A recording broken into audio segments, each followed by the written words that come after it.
बिस्मिल्लाहिर्रहमानिर्रहीम। अस्सलाम वालेकुम दोस्तों, उम्मीद करता हूँ आप लोग खैरियत से होंगे। दोस्तों, आज का हमारा जो टॉपिक है वो कूलम्स लॉ के ऊपर है। तो कूलम्स लॉ जो है वो चार्ल्स ऑगस्टस कूलम ने स्टेट किया था। ओके फ्रेंड्स, फ्रेंच साइंटिस्ट, ये एक फ्रेंच साइंटिस्ट था।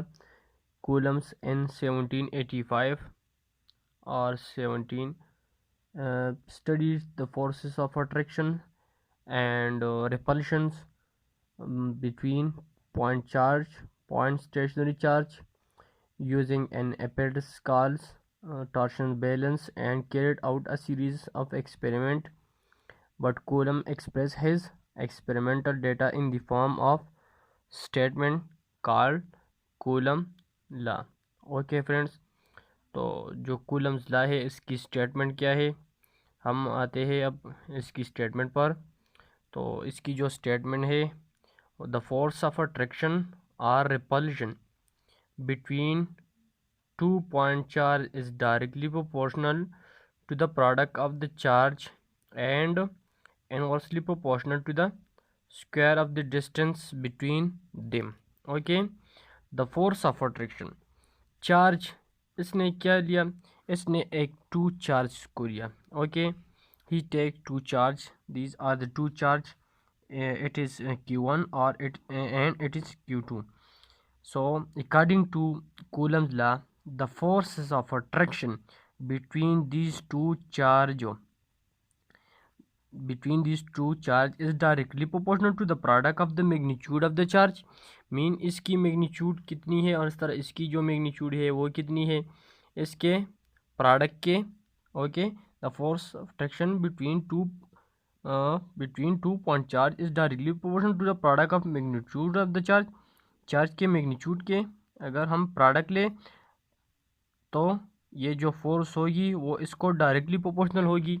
सो मैथमेटिकली फोर्स क्या है, वो डायरेक्टली प्रोपोर्शनल है किसके, Q1 के, और इस तरह Q2 के, इसके मैग्नीट्यूड के डायरेक्टली प्रोपोर्शनल है। यहाँ पर जो फोर्स क्रिएट होता है, either it is repulsive forces और either it is attractive forces, depend करता है चार्ज पर कि चार्ज लाइक है या अपोजिट है। ओके फ्रेंड्स, यहाँ पर हमने लाइक चार्ज को लिया है, ये भी पॉजिटिव चार्ज है, इस तरह ये भी पॉजिटिव चार्ज है। तो यहाँ पर जो फोर्स है वो रिपल्सिव फोर्सेस है। हमने इस तरह ये वेक्टर्स के ज़रिए इसको डिनोट किया है। मी इट इज़ रिपल्सिव, ये इस डायरेक्शन में एक्टिंग कर रही है, उस तरह ये भी एक्टिंग इस डायरेक्शन में एक्टिंग कर रही है। मी यहाँ पर जो फोर्सेस है वो रिपल्सिव फोर्सेस है। हम पहले डिस्कस कर चुके हैं इन electric charge, property of electric charge में हम डिस्कस कर चुके हैं that like charge repel each other and opposite charge attract each other. तो यहाँ पर जो है ये Q1 Q2 है, इसके अगर हम प्रोडक्ट ले तो ये जो फोर्स होगी वो डायरेक्टली प्रोपोर्शनल होगी इसके मैग्नीट्यूड के प्रोडक्ट के। Okay, and inversely proportional to the distance between them, और इस तरह to the square of the distance between them. और इस तरह ये जो फोर्स होगी अगर हम डिस्टेंस को कम करें, अगर हम इसकी डिस्टेंस को कम करें तो ये जो फोर्स होगी वो क्या होगी, वो इंक्रीज़ होगी। ओके, स्क्वायर आर स्क्वायर के इंक्रीज़ होगी। ओके फ्रेंड्स, अगर हम इसकी डिस्टेंस को बढ़ाए, ओके, इसकी जो डिस्टेंस है उसको क्या करें, बढ़ाए, तो जो फोर्स होगी इस चार्ज के दरमियान वो डिक्रीज़ होगी। Okay, so force is inversely proportional to R square. यहाँ ये फोर्स इनवर्सली प्रोपोर्शनल होगी किसके, आर स्क्वायर की। अगर हम डिस्टेंस को डिक्रीज कर रहे हैं बिटवीन द चार्ज बॉडीज़, तो यहाँ पर जो फोर्स होगी वो इंक्रीज़ होगी। ओके फ्रेंड्स, इसका इन्वर्स रिलेशन है, फोर्स का इन्वर्स रिलेशन से डिस्टेंस के साथ between point charge. Okay friends, तो इस टू इक्वेशन को कंबाइन करो, force is proportional to Q1 Q2 divided by R square, ये हमारे पास एक इक्वेशन बन गया। यहाँ पर जो प्रोपोर्शनैलिटी कांस्टेंट है इसको हम निकालते हैं constant Q1 Q2 divided by R square. यहाँ पर जो कांस्टेंट है वो है K और वो बराबर है यार ये K यहाँ पर एक कांस्टेंट है, इसको हम क्या कहते हैं, ये कूलम कांस्टेंट है और ये डिपेंड करता है nature of the medium between two charge, charge के दरमियान मीडियम पर डिपेंड करता है। और इस तरह the system of unit in which force charge and distance are measured. Okay friends, so the value of K for free space और for vacuum is K is equal to 1 divided by 4 pi epsilon naught। Okay, ये इसकी value है for vacuum और for free space हो। और इस तरह epsilon not जो है यहाँ पर बराबर है 8.85 multiply 10 power minus 12 coulomb square newton inverse metre inverse square. Okay friends, तो ये है हमारे पास एप्सिलॉन नॉट की वैल्यू। अगर हम यहाँ से जो क्योंकि यूनिट है इसको निकाले तो इसको यहाँ पर छोड़ दो, के बराबर होगी F O divided by F R square divided by Q1 Q2। तो फोर्स की यूनिट क्या है, न्यूटन। फोर्स की जो यूनिट है वो न्यूटन है।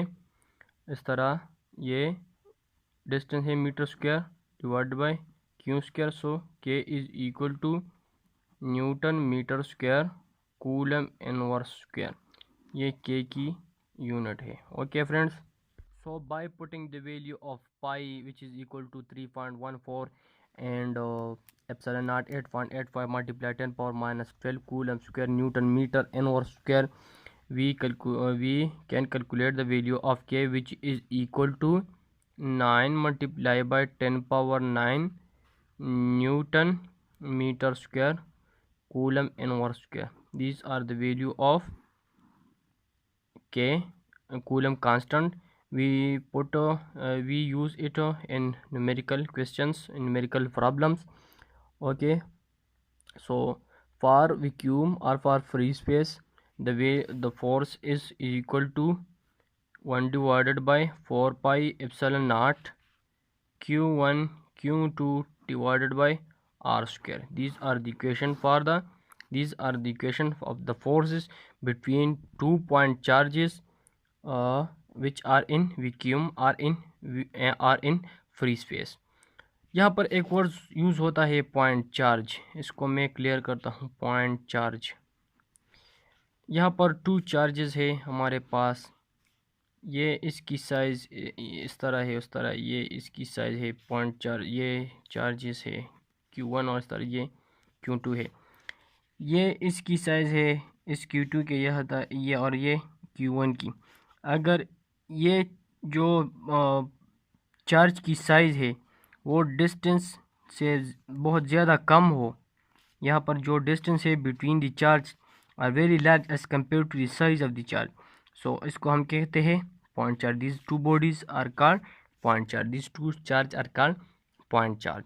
If the distance between the charge is very large as compared to the distance, as compared to the size of the charge, so we call it a point charge. Okay friends, now we will study about the Coulomb law in material medium. As we have derived the equations, we had derived equation about the Coulomb law for free space or for vacuums. Now we will derive equation for Coulomb law in material medium. So experiments show that if an insulator is used as a medium instead of vacuum, then the forces between the charge is reduced by a factor ER, which is a relative permittivity. It is decreased by a factor ER, which is a relative permittivity. Okay friends, and is defined as the ratio of permittivity of the medium to the permittivity of the vacuum. Relative permittivity is equal to ratio of permittivity of the medium, which is equal to epsilon naught to the permittivity of the free space epsilon naught. epsilon divided by epsilon naught, permittivity of the medium divided by permittivity of the free space. Okay, it is equal to relative permittivity. So epsilon is equal to epsilon naught r epsilon. Okay friends, so the force between 2 point charge in material medium can be written as F dash is equal to 1 divided by 4 pi epsilon naught के बदले अब हम put करते हैं epsilon naught r me relative q1 q2 divided by r square.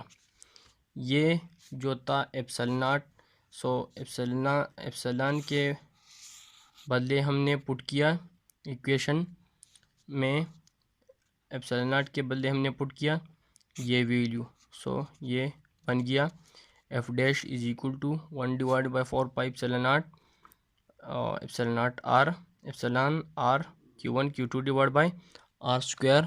Okay, so F dash is equal to, इसको बाहर ले जाओ, 1 divide by epsilon naught R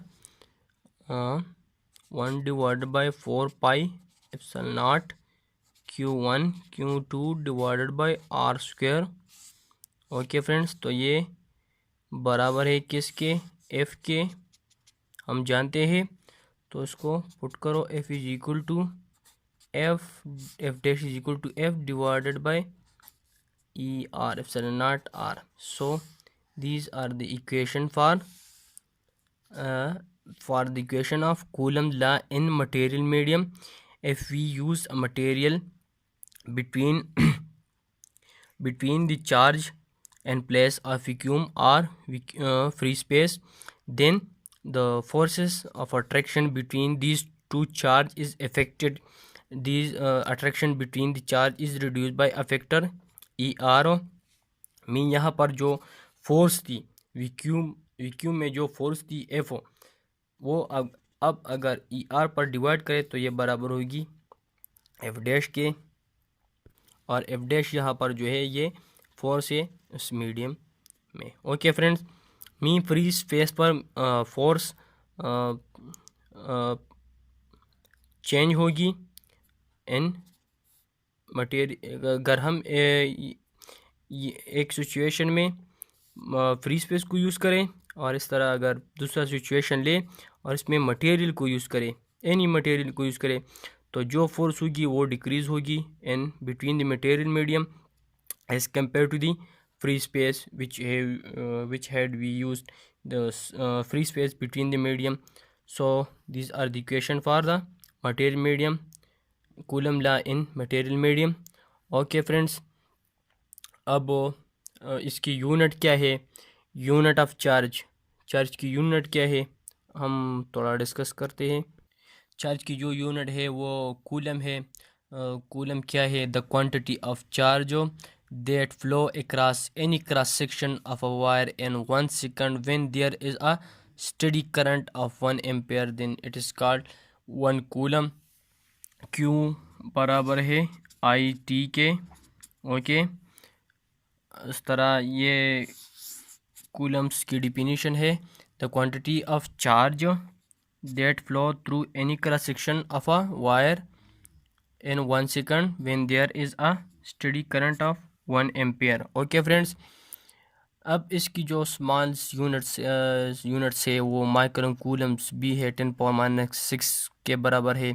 1 nano coulomb 10⁻⁹ के बराबर है, और इस तरह पीको कूलम्स 10⁻12 के बराबर है. Okay friends, and vector form में कूलम लॉ की वेक्टर फॉर्म क्या है, तो vectorially we can represent Coulomb law as, ये विक्टोरियली ये कूलम लॉ की रिप्रेजेंटेशन है.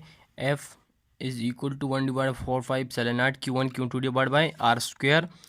और यहाँ पर जो आर और इस तरह ये जो कैप है आर कैप, ये बराबर है R vector divided by its magnitude.